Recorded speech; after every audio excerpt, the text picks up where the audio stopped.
मेरी नानी का घर पर निबंध। मेरी नानी का घर गांव में है, जहां चारों तरफ हरियाली और ताजगी भरा वातावरण है। घर के सामने एक बड़ा सा आंगन है, जिसमें आम और नीम के पेड़ है।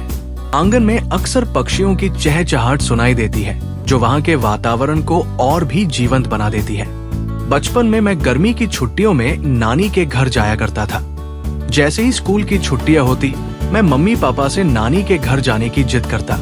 नानी के घर पहुंचते ही मैं उनकी गोदी में बैठ जाता, जो मेरे लिए एक सुखद और प्यारा एहसास था।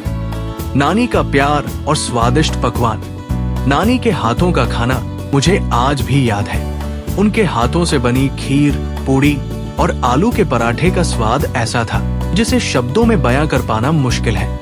नानी हमेशा मुझे अपने हाथों से खाना खिलाती और कहती, पेट भर के खाओ, तभी ताकत आएगी। नानी के हाथों का खाना सिर्फ स्वादिष्ट ही नहीं, बल्कि उनके अपार प्रेम और स्नेह से भी भरा होता था। नानी के साथ बिताए अनमोल पल।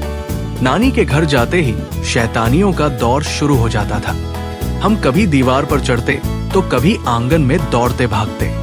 नानी मेरी हर शरारत पर मुस्कुरा देती और डांटने के बजाय प्यार से समझाती। जब भी मैं किसी चीज के लिए जिद करता तो नानी उसे तुरंत पूरा करती। रात को खाना खाने के बाद नानी हम सभी को कहानियां सुनाती। उनकी कहानियां राजा रानी, परियों और जादू से भरी होती। उनकी कहानियां सुनते सुनते हम कब सो जाते पता ही नहीं चलता। उनकी कहानियों में ऐसा जादू था जो आज भी मेरे मन में बसा हुआ है। नानी का अनमोल प्यार। नानी का प्यार ऐसा था कि उसकी तुलना किसी से भी नहीं की जा सकती।